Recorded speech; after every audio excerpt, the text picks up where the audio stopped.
حضرت امام زرقانی نے یہاں ایک بڑا خوبصورت واقعہ لکھا ہے کہ ایک دن حضور سیر کرتے کرتے مدنی زندگی میں باہر تشریف لے گئے. وہاں ایک قافلے نے پڑاؤ کیا ہوا تھا اور ان کے اونٹ چل رہے تھے. ایک سرخ رنگ کا اونٹ حضور کو پسند آ گیا. قافلے والوں سے پوچھا اس اونٹ کو بیچتے ہو؟ انہوں نے بیچنا تھا یا نہیں بیچنا تھا. حضور نے پوچھا تو کہا ہاں بیچتے ہیں. میرے شیخ کہتے ہیں میں دل ویچا میں جگر ویچا جے پیارا محمد آ جاوے نہیں میں اپنا سارا کر ویچا جے پیارا محمد آ جاوے. انہوں نے بیچنا تھا یا نہیں؟ کہا جی ہم بیچتے ہیں. اچھا کتنے کا بیچتے ہو؟ کہا جی اتنے کا. سودا طے ہو گیا. حضور نے فرمایا کہ میں کوئی تاجرانہ غرض سے تو آیا نہیں تھا کہ میں قیمت ساتھ لے کے آتا. میں تو سیر کرتا ادھر آ نکلا اور تمہارا اونٹ مجھے پسند آ گیا اور میں نے اس کا سودا کر لیا. ایسا کرو کہ اونٹ مجھے دے دو اور میں شہر جا کر کے اپنی اس کی اونٹ کی قیمت تمہیں بیچ دیتا ہوں. انہوں نے کہا میں منظور ہے. حضور نے اونٹ پکڑا اور چل دیے. اور جب حضور جا رہے تھے تو وہ حضور کو دیکھتے رہے اور جب آقا کریم نظروں سے اوجھل ہو گئے تو وہ دلوں پہ ہاتھ رکھ کے کھڑے ہو گئے. تھوڑی دیر کے بعد سکتے سے جب باہر آئے تو ایک دوسرے سے پوچھنے لگے یار یہ شخص جو اونٹ ادھار لے گیا اس کا پتہ پوچھا تھا کسی نے؟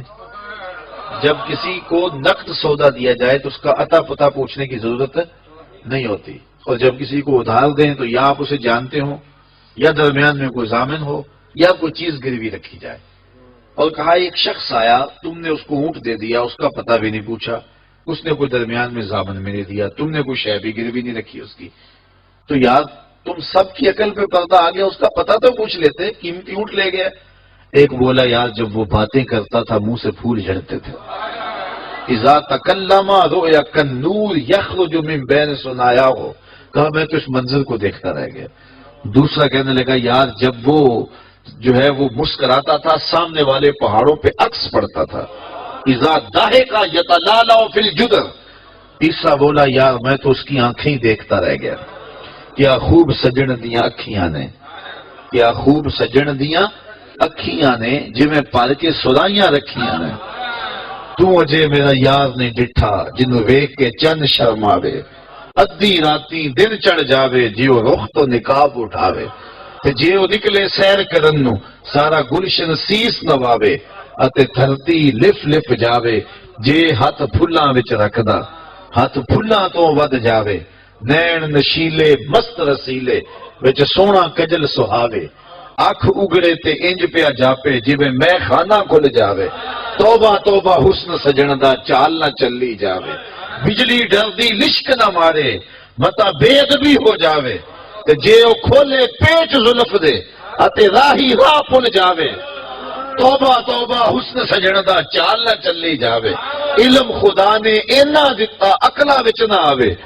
عقل خدا نے اینی دتی علماں وچ نہ آوے. کی اعجاز نظر وچ او دی جو آوے وک جاوے. خلق او دے نے مولئی دنیا کوئی ورلائی جان بچاوے. آزم ایڈا سونا ماہی سانو کدھرے نظر نہ آوے. انہوں نے کہا جو بھی ہوا تم اس کے حسن میں کھو گئے اور وہ قیمتی اونٹ اپنے حسن کا جادو جگا کے تم سے ہتھیا کے لے گیا. امام زرقانی لکھتے ہیں جب انہوں نے یہ کہا نا کہ قیمتی اونٹ ہتھیا کے لے گیا تو اب تک خاموش بیٹھی خیمے کے پردے کی اوٹ میں بیٹھی قافلے کے سردار کی بیوی نے خیمے کا پردہ سرکایا اور ان سے مخاطب ہو کے بولی انا ضامنۃ لسامان جمالکم لا یغدر بکم. خبردار اس کے خلاف کوئی بات کی تو اگر وہ قیمت نہ دینے آیا تو مجھ سے لے لینا, میں اس کی ضامنہ ہوں. انہوں نے کہا اچھا اچھا تو اسے جانتی ہے؟ کہا واللہ میں بھی نہیں جانتی. تو کہا پھر ضمانت کیسے دے رہی ہے؟ کہا جب تم سودا کر رہے تھے خیمے کی اوٹ سے میں نے اس کا چہرہ دیکھا تھا اور جس کا چہرہ اتنا سونا ہو وہ جھوٹ بول ہی نہیں سکتا ہے. تھوڑی دیر گزری تو حضور کے غلام آ گئے کہ کون ہیں لوگ جن سے ہمارے آقا نے اونٹ خریدا تھا. انہوں نے کہا یہ ہم لوگ ہیں. کہا یہ حضور نے کھجوریں تمہاری ضیافت کے لیے بھیجی ہیں اور یہ تمہاری قیمت ہے. انہوں نے کہا قیمت بعد میں دینا, ہم تو خود بک گئے ہیں, ہمیں پہلے بتاؤ وہ پیارا رہتا کہاں ہے. تو کہا یہ نخلستان مدینہ جو سامنے دکھائی دیتا ہے یہی ڈیرے ہیں اس محبوب کے. تو امام زرقانی لکھتے ہیں سارا قبیلہ, اس قبیلے کا نام تھا وفد طارق. وہ سارے کا سارا وفد طارق اٹھا اور مدینہ المنورہ پہنچا اور حضور کے قدموں میں جا کے بیٹھ گیا. تیری تک کے ادامہ میں مرید ہو گئے.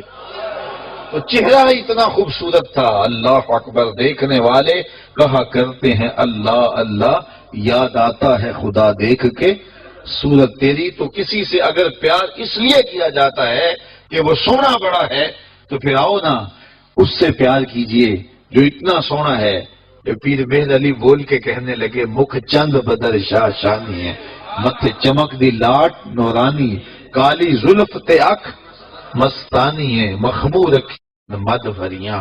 اعلیٰ حضرت بریلی سے بول رہے ہیں، ذرا لہجہ دیکھیے کتنا خوبصورت ہے۔ بل بل نے گل ان کو کہا، بل بل کی منتہائی پرواز تو یہ کسی کو پھول کہہ دے، وہ پھول سے آگے تو سوچ نہیں سکتی، لیکن اس نے بھی پھول کہہ دیا۔ بل بل نے گل ان کو کہا، کمری نے سروے جاں فضا، حیرت نے جھنجھلا کے کہا یہ بھی نہیں وہ بھی نہیں، خورشید تھا کس زور پر، کیا بھڑ کے چمکا تھا کمر، بے پردہ جب وہ رخ ہوا یہ بھی نہیں وہ بھی نہیں۔ وہ حسن دیا اللہ نے اپنے محبوب کو۔ تو کسی سے اگر اس لیے پیار کیا جائے کہ وہ سونا بڑا ہے، تو مجھے بتاؤ کہ حضور جیسا سونا زمانے میں کوئی ہو سکتا ہے؟ اللہ اکبر، سارے حسن حضور کے قدموں سے پھوٹتے ہیں۔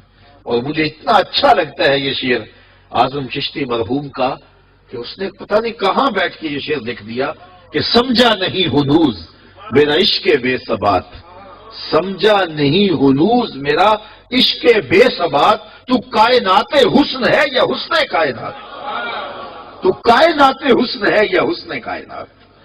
تو اگر کسی سے اس لیے پیار کیا جاتا ہے کہ وہ خوبصورت بہت ہے، تو پھر بتاؤ حضور کے حسن، یاد حضور کے چہرے کا جمال اور رنگ اور شان تو پھر حضور کا چہرہ ہے نا۔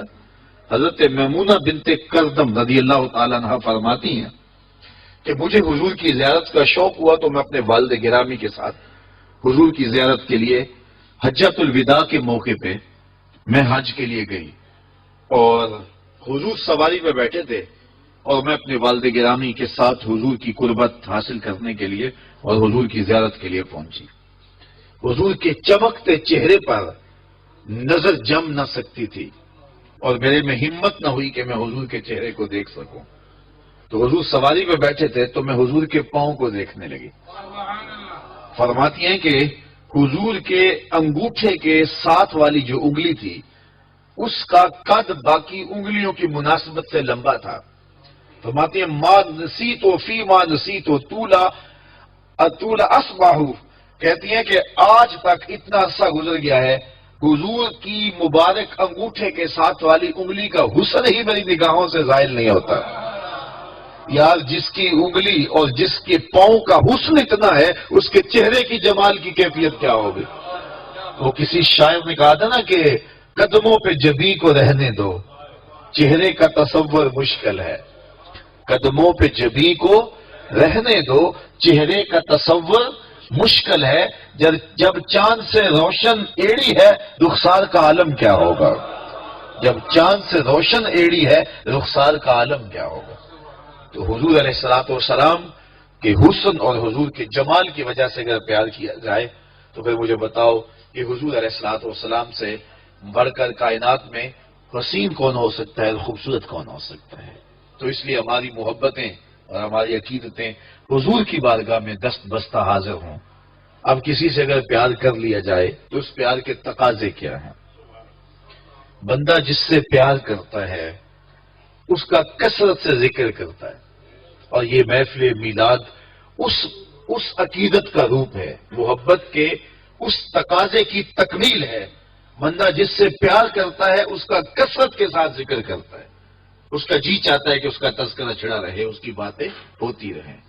رومی علیہ رحمہ جنہیں اقبال نے اپنا مرشد مانا ہے، ان کا کمال یہ ہے کہ وہ تمثیل سے بات سمجھانے کی عادت رکھتے ہیں۔ وہ اس نقطے کو بڑی خوبصورتی سے سمجھاتے ہیں کہ کسی نے مجنو کو دیکھا کہ ریت کے اوپر لیلا لیلا لکھ رہا ہے، اس نے رک کے پوچھا یہ کیا کر رہے ہو؟ تو گفت مشق نام لیلا بھی کنم خاطری خود را تسلی بھی دہم، اس نے کہا اپنے محبوب کا نام لکھ لکھ کے دکھی دل کو قرار دے رہا ہوں۔ تو رومی کہتے ہیں کہ اگر مجنو کو لیلا کا نام تسکین دیتا ہے تو امتی کو حضور کا نام تسکین نہیں دیتا۔ اور میں تو کہا کرتا ہوں میں خانہ سہارا دیتا ہے نہ جام سہارا دیتا ہے، ہم کو تو مدینے والے کا ایک نام سہارا دیتا ہے۔ ٹھنڈ پڑ جاتی ہے سینے میں جب کسی کے لبوں پہ اس مبارک نام کا چراغاں ہوتا ہے۔ تو جس سے پیار کیا جاتا ہے اس کا کثرت سے ذکر کیا جاتا ہے۔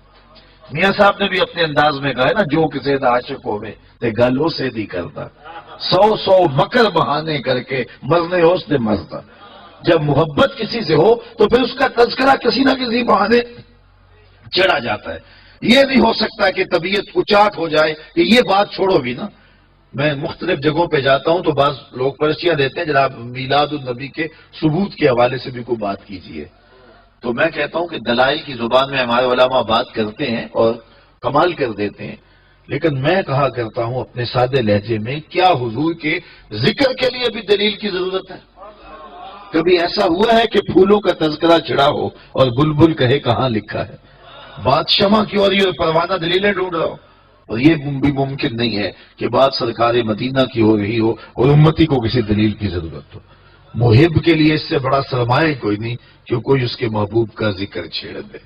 تو محبت کا تقاضا ہے بندہ جس سے پیار کرے اس کا کثرت سے ذکر کرے۔ دوسرا تقاضا یہ ہے بندہ جس سے محبت کرتا ہے اس کا نہ عیب سن سکتا ہے نہ اس کا عیب دیکھ سکتا ہے۔